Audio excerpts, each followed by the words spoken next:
Kabilang ang isang Pinoy recruiter sa mga nakatakdang i-inquest kaugnay ng ni-raid na Pogo sa Pasay City.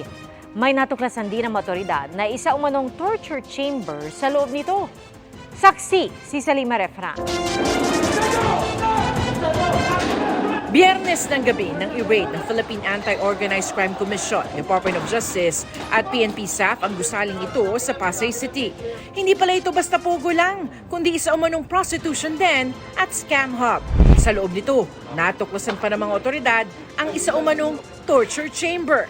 Yung mga hindi daw nagbabayad ng utang, lalo kung sila ay gumamit ng mga prostitution rooms tsaka ng mga babae dito, yung merong mga atraso sa kanila, yun ang tinotorture nila rin sa room na yun. Sari-saring pamalo, heavy-duty tasers o panguryente, airsoft guns, mga batuta at yantok, at ilang nayuping aluminum baseball bat ang nasa bat. May nakita ring sabitan ng mga posas at bakas ng mga natuyong dugo. It corroborates the testimony of one of the witnesses na talagang may nagto-torture dito sa building na to. And two Chinese nationals were identified to be the enforcers.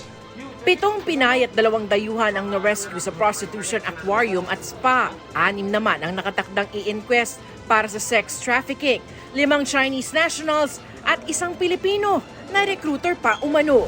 Sila ay na-recruit sa pamamagitan ng Facebook. Needed ng encoder.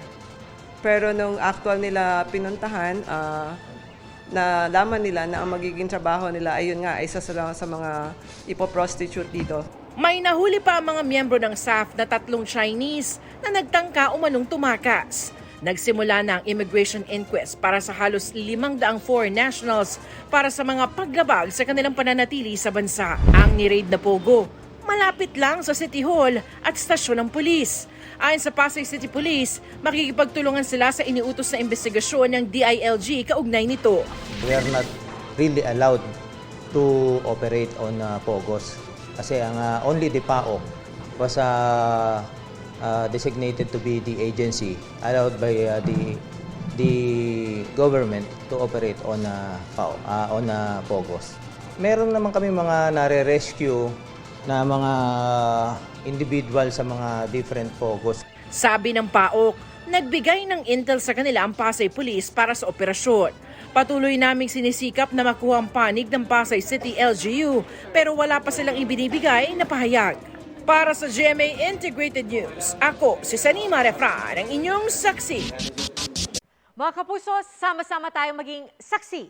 Mag-subscribe sa GMA Integrated News sa YouTube. Para sa mga kapuso abroad, samahan niyo kami sa GMA Pinoy TV at sa www.gmanews.tv.